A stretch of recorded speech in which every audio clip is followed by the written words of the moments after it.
You don't need to be perfect to be a good communicator. You can have strong, excellent communication skills and also just be really imperfect in your confidence. Mindset is really breaking out of those patterns that have you skewing towards this negative belief of yourself that isn't true, helping you unwind that so that then over time, you can see your actual capabilities. You can see what's actually there. It is through doing that that you're finally able to have the confidence to go for what you really want. Welcome to The Art of Speaking Up, a podcast that helps professional women access the limitless potential that lies within them.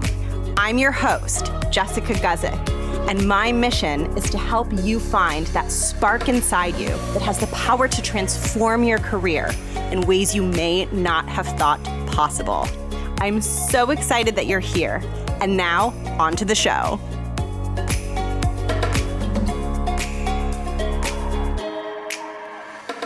Welcome to the podcast. Thank you for tuning in. If you're new here, hi, my name is Jess.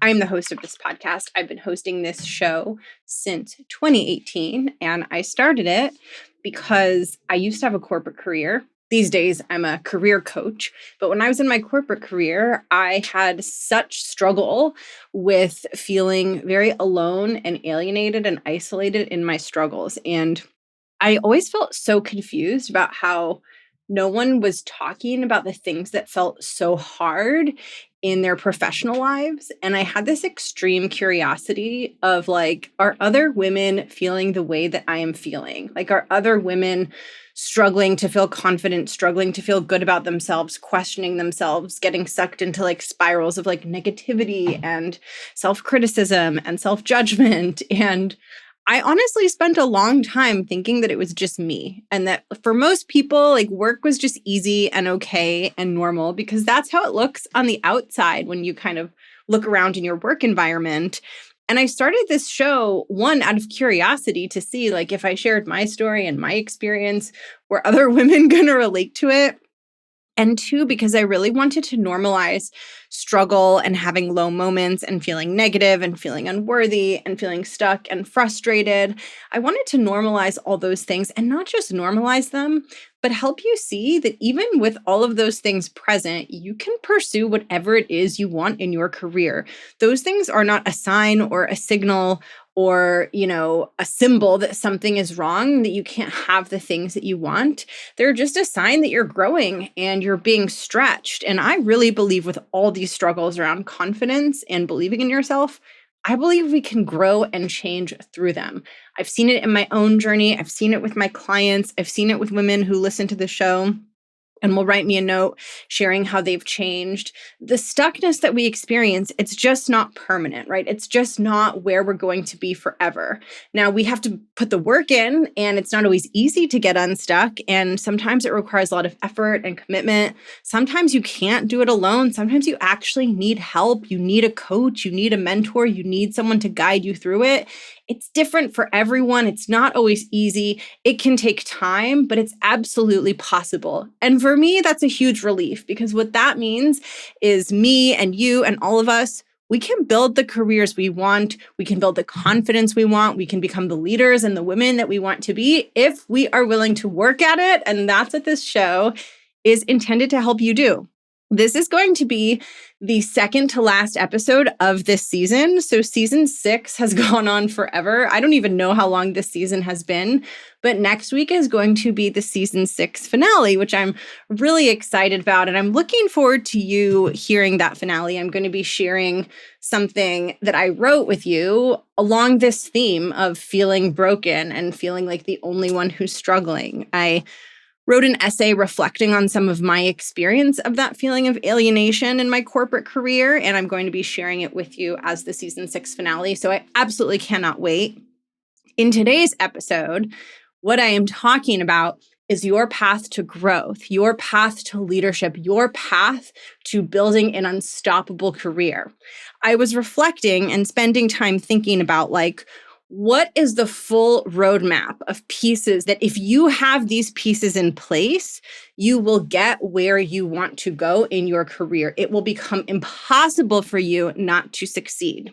As I was reflecting on this question, the answer was actually really crystal clear to me because it's reflected in my coaching and my philosophies and so much of the work that I do. And I wanted to walk you through it because I think it'll be a really helpful and motivating blueprint for you to see where you're really, really strong and where you have strengths and gifts and talents that are really working for you and really helping you grow. And where are the areas where you want to grow and develop, and where are the areas where if you grow in those areas and if you close those gaps, I don't even want to call them gaps. I feel like gaps has a negative connotation. But where are the areas where if you build that muscle, you build that strength, you build that new capability, you will become so much more effective and unstoppable in your role and in your career. And I came up with 3 things. And to me, these are all encompassing. If you have these and these are in place, these are all you need to achieve the growth that you want to achieve. Now, that doesn't mean these things are easy, right? If these things are easy, I would be out of a job. Women wouldn't need to hire me as their career coach to help me with these things. These things are hard, but damn, they are worth it.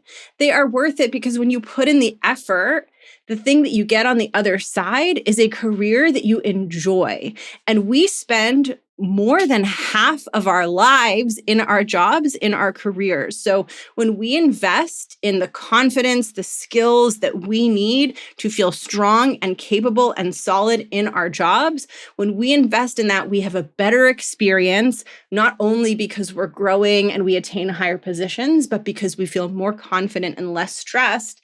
And our entire quality of life goes up, right? Our experience in the workplace deeply affects our quality of life. And so as we grow in the areas where we feel shaky, the areas that cause us distress, the areas that we feel are holding us back, as we grow in those areas, not only will you see benefits in terms of advancing more quickly and experiencing professional growth, but you're probably just going to be overall more content and more peaceful in your life. Because when things at work feel unsatisfying, or when you feel like you're not performing at your full potential, or you're not on the career path you want, or you're not expressing your gifts and talents at work and in meetings, it impacts how you feel. It impacts how enjoyable it is. And it can create a lot of extra layers of work feeling really heavy and icky.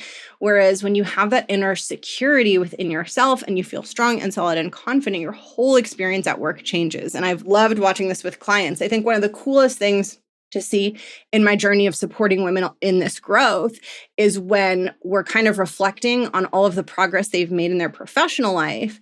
And then they start to share with me the areas in which, like, completely separate areas of their lives that we haven't worked on in our coaching have changed, right? Like that their relationship or their marriage is feeling easier because they're experiencing so much less stress in their day-to-day job, right? Or that they have finally the energy and the confidence to focus on like dreams and hobbies outside of work because work isn't so all-consuming and consuming all of their energy. So what I'm going to share with you in this episode, it's hard work. It takes a lot of effort. It's not like a quick fix or a hack, but it's worth it. It is totally worth it. And I'm so excited to dive in. So the 4 areas where if you master these areas, you will become unstoppable, unfreaking stoppable in your career are 1, execution, 2, communication, 3, mindset, and 4, leadership. Now, I consider these 4 things basically just buckets of skills. So there are different kinds of skills that you have, and I bucket them in these buckets because these are distinct categories that I feel are very separate from one another. So I'm going to walk you through each one, share some thoughts and some nuggets of advice to kind of help you see where you're at with these and give you some steps to begin the growth process on these. And then we'll wrap things up together. So the first one is execution. This is really, really straightforward. Execution is just the day-to-day of what you do in your job. It's like your day-to-day, if you're a marketer, you're putting together marketing plans and executing marketing campaigns. If you're a strategist, you're putting together strategy decks and coming up with growth strategies for your company. If you're an engineer, you're writing lines of code. If you're a product manager, you're creating visions for what the product could be, and you're partnering with the other teams to make the product come to life. Right? So execution is the core skills and activities that are very specific to your role and your function. And this is going to be different for everyone, right? I have such a mixed base of listeners. I was going to say women who listen to this show, but 20% of my audience is male, which I find really interesting. Very few men have revealed themselves to me by reaching out. So I actually have interacted with very few. But anyway, what I meant to say before I went on that tangent is just that you all do very different things. Some of you are doctors, some of you are lawyers, some of you work in corporate, some of you work in government, some of you work in education. I literally have listeners of this podcast who are all across the map. Execution are just the skills that are very specific to the function that you do. And of course, I don't really talk about those on this show because it's very specific to your job. And that's not really what I do as a career coach. And obviously, it would be impossible to cover all of that. I really work in my coaching and in my show and in everything that you consume from me. I work on the other three. So execution is unique to your job, but communication skills, mindset, and leadership are pretty much relevant if your job involves interacting with other humans who are also part of your organization, right? Whether you're at the same company, right? Or a lot of my clients are in the medical field and they interact with other doctors, right? So it doesn't have to be literally in a corporation, because I know many of you work in professional structures that look different. But if you do something where you interact with other humans as part of your career, then communication, mindset, and leadership are all relevant for you. So I'm going to walk through those and spend less time on execution, like I said, because it's so specific to each person. But let's talk about communication, my favorite skill. Communication is your ability to clearly show people the work that you are doing.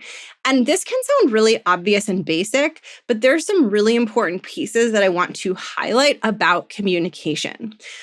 When you do your job and when we do our jobs, we don't work, especially, like I said, if you work with people, if you work in a company, if you have coworkers, we don't work in a void. If we did work in a void, communication wouldn't matter.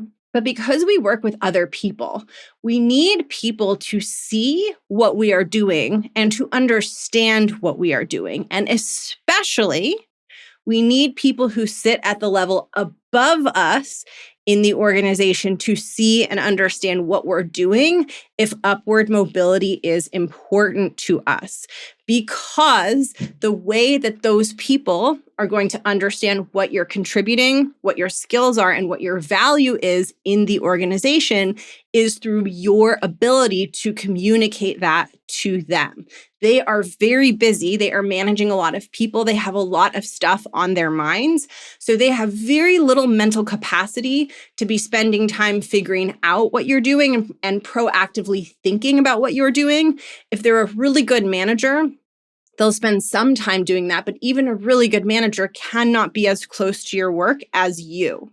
And so communication plays a lot of functions in your role, but the function that I want to highlight in this episode is that communication, one of the functions that it plays is to create clarity, transparency, and visibility around your unique contributions towards the people above you, to help the people above you see, have visibility, be very clear on what you are doing. When they are clear on what you are doing, you get more credit for it.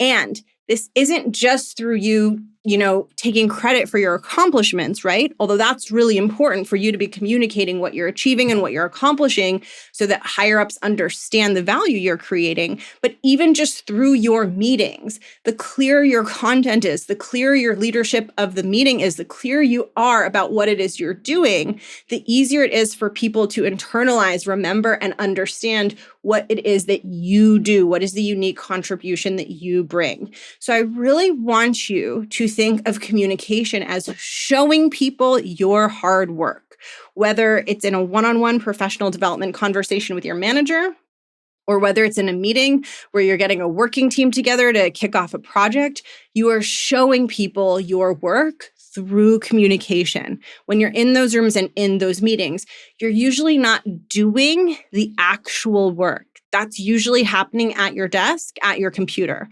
Occasionally, a meeting could be more of like a working session where work is being done. But the majority of meetings, we're talking about work that either was done in the past or is going to be done. And so through the way that you talk about that work, you are showing people what has been done and what will be done. And the more powerfully and effectively you are able to do that, the more they see you and see the work that you do and feel impressed by it. The amount that they can feel impressed by it will always be connected to how effectively you communicate it to them. And that's why I think meetings, especially the meetings that you lead, the meetings that are connected to your projects, are so important, because it's where you're taking the stage and you're being like, bitches, this is my stuff. Everyone look at my stuff. And that's why it's so important to bring that strong, commanding, powerful presence to your meetings, because that's where you show people that you're leading. That's where you show people the impact of the work that you're doing. And communication is in service of more than just showing people what you're doing, right? Communication helps you with the actual getting the work done, because the clearer you explain things to people, the easier it is to get things done.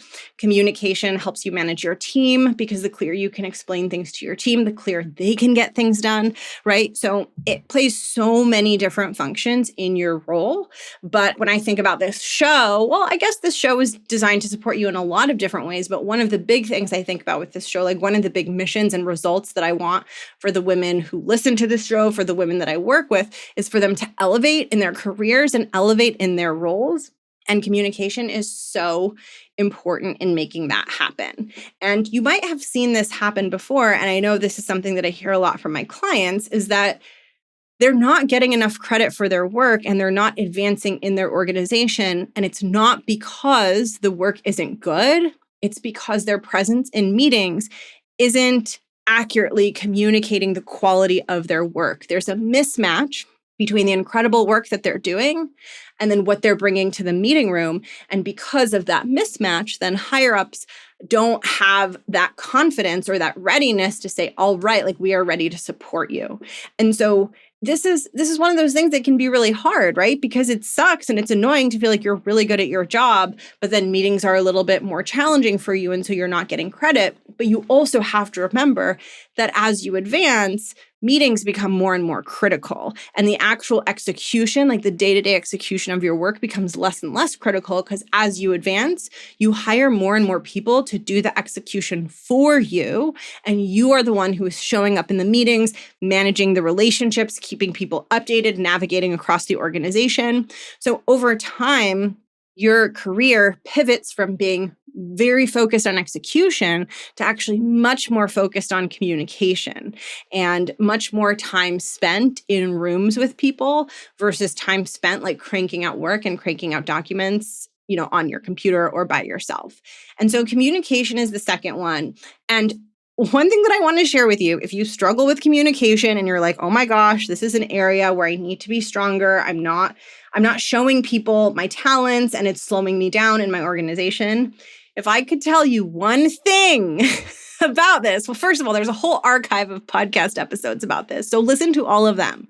But the one thing that I would really want to convey to you in this episode is just that you don't need to be perfect to be a good communicator.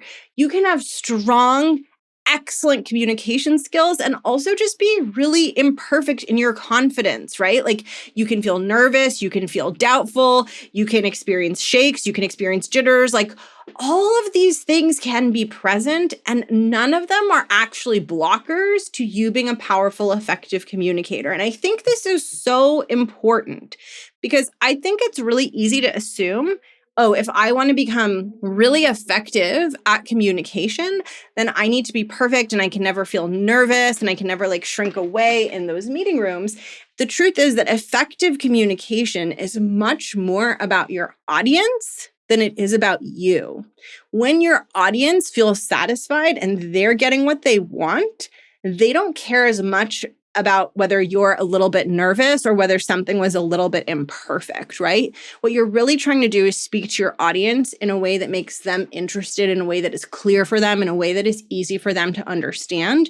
And if all of those things are present, you have a little bit of a margin for error where you don't need to show up perfectly. And the beautiful thing is that as you show up imperfectly, and you start to learn that people can still respond very positively to your communication, even if you're not feeling 100% confident.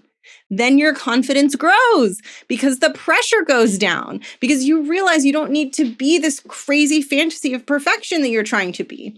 This is what happened in my career. I am someone who, being in groups of people, it's gotten way better for me, but it's not something that I was naturally comfortable in. And sometimes even in the present, I struggle with it and I feel nervous and my confidence wanes. But what happened with me in my corporate career is I got so good at communicating clearly and effectively and putting together my meetings and my content and my materials in a way that deeply resonated with my audience and was super easy and effective for them to consume. I got so good at that they began to become impressed by that.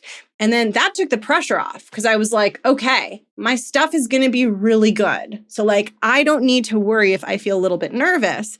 And then because I had that inner confidence and that inner security, then like the confidence piece started to catch up with it because I was like, okay, like people are responding well to my stuff and it's okay if I feel nervous and it's okay if I feel a little bit imperfect. And there was like a letting go that happened. And because I let go, then the confidence came.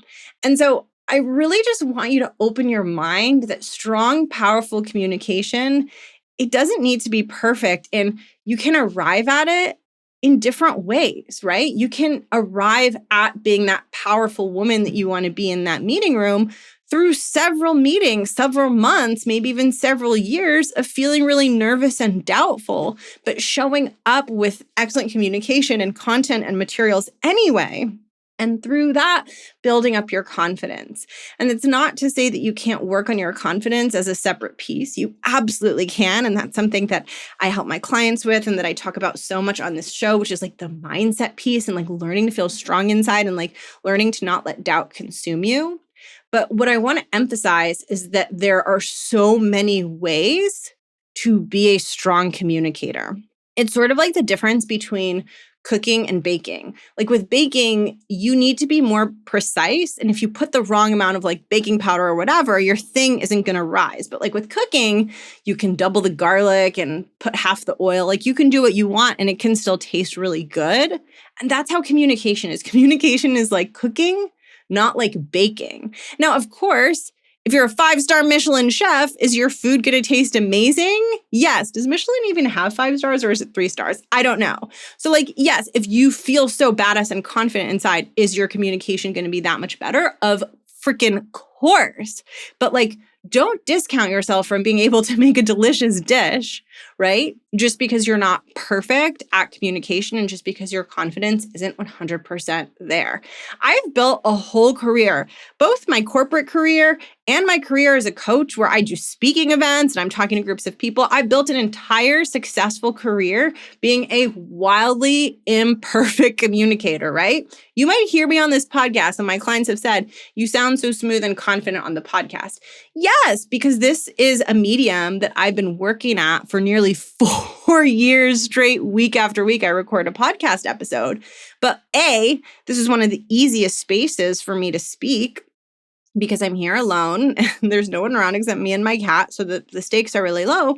And B, because I've been doing it for a hell of a long time and I've recorded a ton of these podcast episodes. And if you go back and listen to me in the early episodes, I don't sound the same as I sound on the later episodes. You can hear the growth. And so I want to use myself as an example of someone who is a wildly effective and imperfect communicator. And those two things go together beautifully.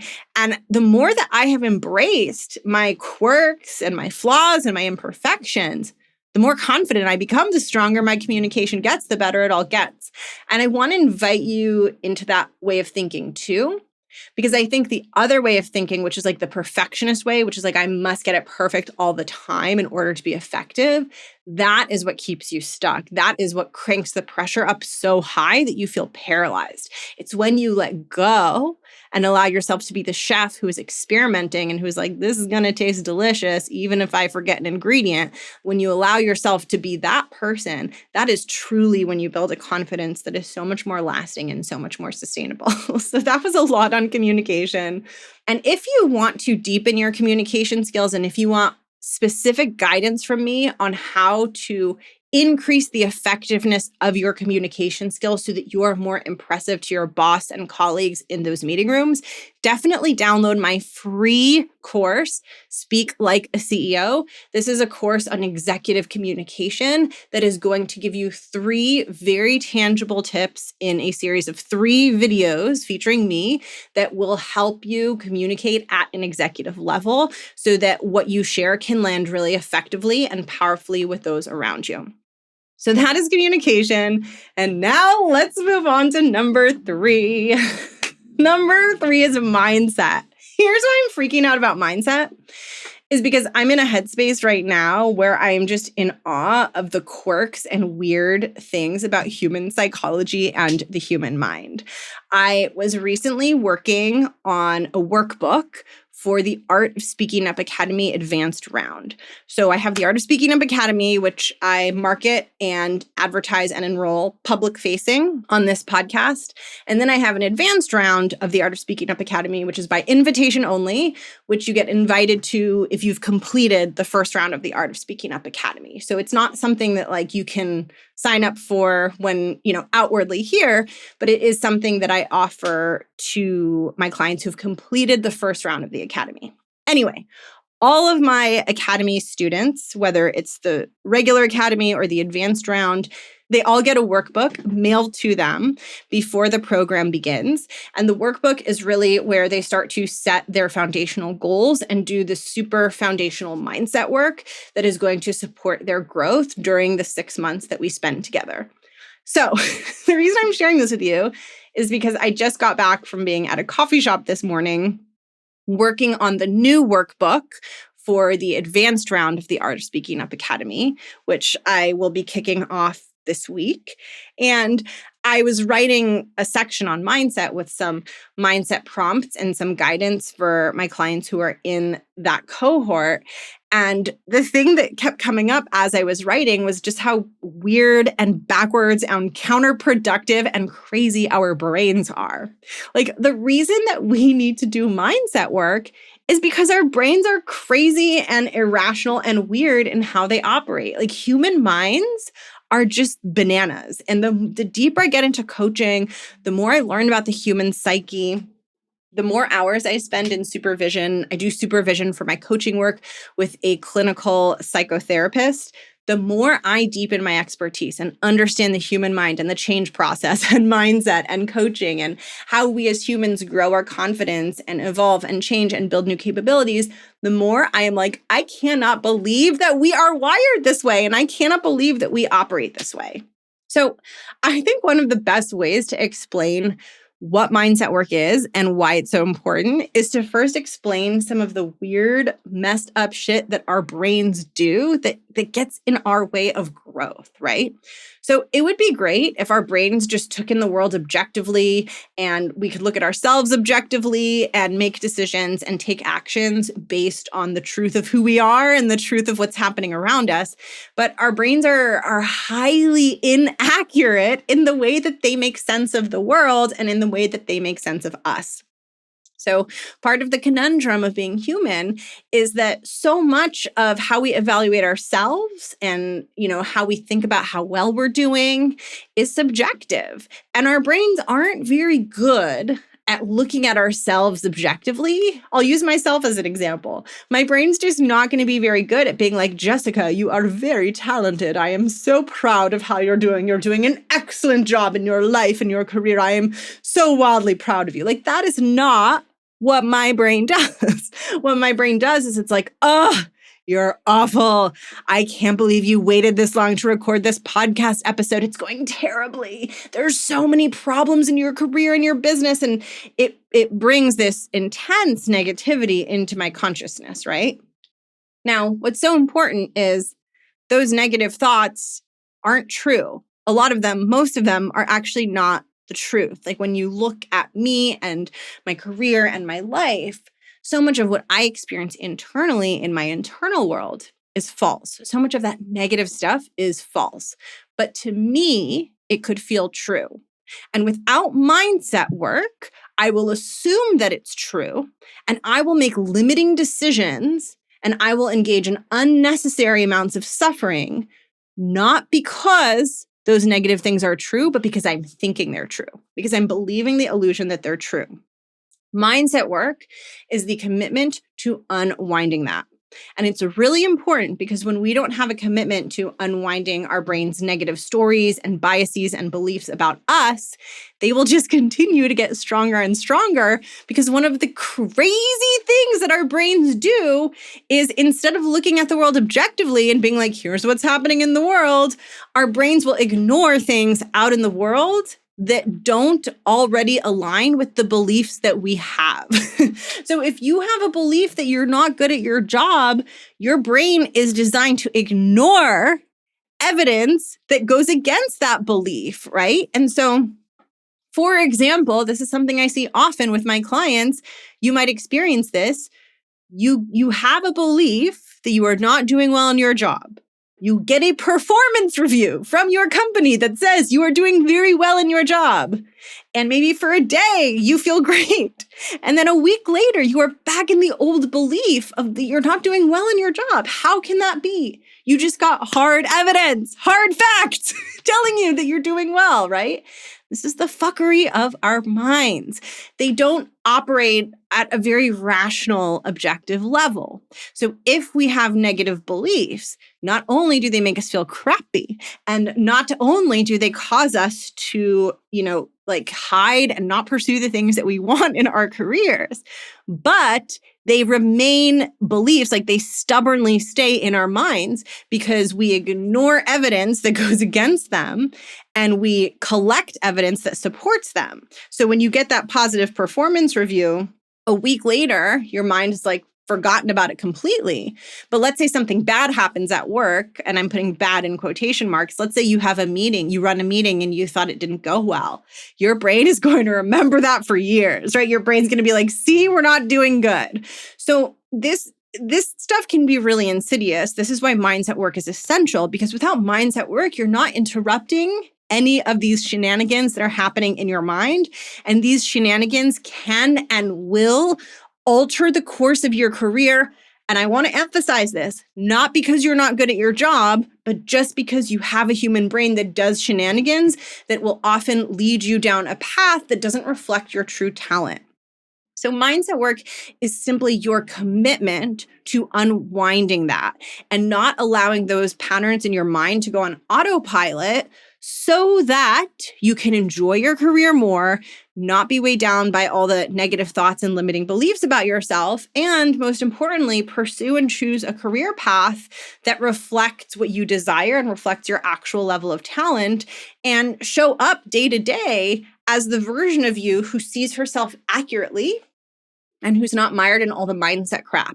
Because the irony is, like, our minds say these horrible things about us. And the irony is, like, most of you are really, really good at what you do. The women that I work are so talented in the work that they do. So it's not even like they're just neutral or so at their work. They have enormous talent, deep leadership skills, like really strong capacities. So it's like, not only is your brain skewing negative, but it's like, because of that, you're not seeing so much of the value of what's actually there. And so mindset is really breaking out of those patterns that have you skewing towards this negative belief of yourself that isn't true, helping you unwind that so that then over time, you can see your actual capabilities, you can see what's actually there. And it is through doing that you're finally able to have the confidence to go for what you really want, right? It's like you're waking up from a haze or a bad dream, and the bad dream is telling you that you're awful and you suck. And the second the bad dream is over, just like when you wake up from a bad dream, you're like relieved and you're like, oh my God, thank God I wasn't like peeing naked in front of all my coworkers or whatever your recurring nightmare is. I've definitely had one like that.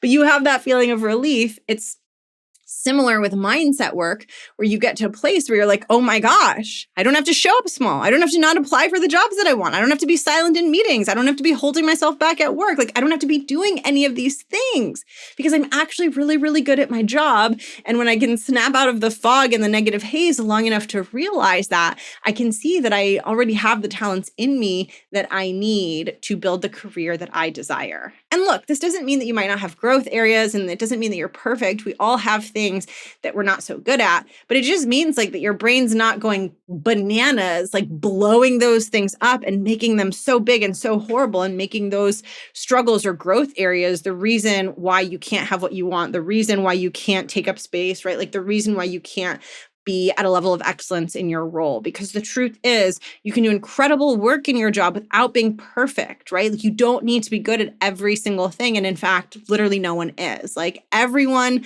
I talked about this in a past episode, everyone has a portfolio of skills. Some skills they're good at, some skills they're not good at. And no employer is hiring expecting you to be strong in every single area. And the more you advance in your career, the more you can lean on the one or two things that you're really, really good at. So that's mindset. Whew, that was a lot, right? I'm going to close off with the last item on the list, leadership. So we've covered execution, we've covered communication, we've covered mindset. The last thing on the list is leadership. And leadership is your ability to motivate and inspire others. So leadership becomes really important when getting things done isn't just about you showing up and getting the thing done. But you have to work with a team. You have to work with maybe a team who reports to you. You have to work with other teams across the company. Like there's lots of interconnectedness and interdependence of people that's required in order for you to get your work done. The most extreme example of this is like someone who runs a company needs to have excellent leadership skills because they're not doing any of the work. They're just coordinating across a bunch of people and not even coordinating, leading a bunch of people and all working together to achieve a shared goal. And so your leadership skills are almost like the next level beyond your execution skills, where execution is just what helps you get things done day to day. But then leadership is learning how to get things done when you can't get those things done in a vacuum. And so much of leadership skills are interpersonal relationship-based skills, because the way that you get things done is by being a presence among your coworkers and your colleagues that feels very supportive, very strong, and very inspiring in a genuine way, right? When you become that person, people want to work with you, people want to collaborate with you, people want to be on your projects go better and they're more productive because you have those great leadership skills. And leadership skills goes beyond just being able to motivate and inspire people, but also being able to maintain forward progress and maintain momentum in the face of struggle and frictions and setbacks.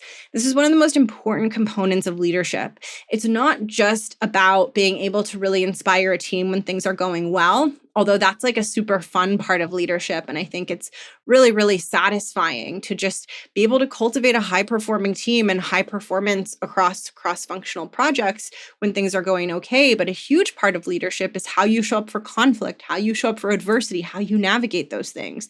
The more adept you are at maintaining forward momentum, even when challenges come up, whether the challenge is a conflict between people, whether the challenge is we're missing something that we need, whether the challenge is just like an unexpected curveball, whatever the challenge is, it's your ability to show up and to continue and to lead and steward and guide people through that challenge that makes you an incredible leader. And it starts with you, like it starts within you. I believe that you can't become as strong a leader if you lack mindset skills. Because for me, mindset skills are you leading yourself, right? Because mindset is your ability to come back to your truth and your power when your brain is basically like shitting on you and telling you you're horrible and everything's going horrible and everything's going to turn out horribly. Mindset is your ability to be like, no, hell no, like we are getting this thing done. I can totally do this. I can get this thing done. Mindset is your ability to lead yourself. And so the better you get at leading yourself, then the more natural it becomes to lead other people. So if you've gotten really good at leading yourself through adversity and really good at noticing when your mind is being discouraging and when you're going into self-criticism, and you've gotten really good at being like, no, I'm going to get this done. I can totally do this. Then when you're leading a team of people and they're getting discouraged and they're like, this is horrible and awful, it's going to feel really natural for you to be like, no, we can do this. Like, let's figure this out. And even the way that you do that is so sincere because you've been doing it for yourself, right? You know how to pull yourself out of ruts. I think this is what makes the difference between a good leader versus a not so good leader and a good coach versus a not so good coach is when we have experience pulling ourselves out of something hard, we can offer that to others in a much more effective, authentic, genuine human way because we understand, right? So it's the difference between just like rah, like fake encouragement for your team, which is BS, right? Like I think we've all been on teams where there's like fake encouragement and it's more annoying. Like just don't even do it, right? To the leaders out there that are like doing fake team building and like pretending to like lead and encourage their teams and it's not coming from a genuine place, like just stop. Like a memo to all of those leaders. You are doing more harm by pretending to be something you're not. Just own that you're a crappy leader and stop faking it. It drives me crazy. But anyway, when you do that genuinely for yourself, you come off more genuine to the people around you. And so leadership is about deepening first your capacity to lead and guide yourself through difficult things, and then learning to do that for others, learning to motivate and inspire others and maintain forward momentum when things are going really, really well and when things aren't going really well. Because I want you to think about, which person does the company want to hire to lead? Do they want to hire the person that can lead when things are going well? Or do they want to hire the person that can lead even if things are going horribly, right? Like you want the person that can weather the storm. This is why, and I'm going to do more episodes on this, but this is why things like difficult coworkers, right? Like annoying projects, like this is why all of those things, I don't want you to view them as like, oh, this is a horrible part of my job that needs to be eliminated. I want you to view them as, oh, this is a place where if I develop strong leadership skills, I'm going to stand out because my company is going to see I can work with the difficult people. I can get the difficult projects done. Like I can lead through all of that stuff. And that's when you become so valuable to your company because not everyone can and wants to do those things. And so that is leadership. And that's a really high overview. I will do more and more episodes about leadership and about all of these topics, right? Because these are the topics that are so core to the work that I do. But to give you the summary, the 4 skills that will make you absolutely unstoppable in your career are execution, which is the core day-to-day work you do in your role. Second is communication skills, which are how you show people the valuable work that you're doing so that they can see what your contribution is and reward you for it. 3, mindset, which is you not letting the negativity within your mind distort your understanding of yourself and keep you performing at a level that is below your actual skill level and your actual potential. And 4 is leadership, which is your ability to guide and inspire others and maintain that forward momentum, whether things are going really, really well, which is awesome. We love when things are going well, or whether things are going really, really hard and things aren't going that well. Those are the 4 skills. If you want to dive deeper into communication and get your communication skills to a best-in-class level, download my free course, Speak Like a CEO. I will link it below in the show notes. It's on my website, jessguzikcoaching.com/free resources. I walk you through my framework called the 3 C's, which are 3 skills that are super important for you to convey authority in meetings. And when you know that you have the tools you need to convey authority, you will feel so confident going into those Zoom rooms. So I recommend downloading and taking that course. I've gotten super positive feedback on it. People have really, really enjoyed it. It's fun, it's playful, it's entertaining. So I think you'll like it.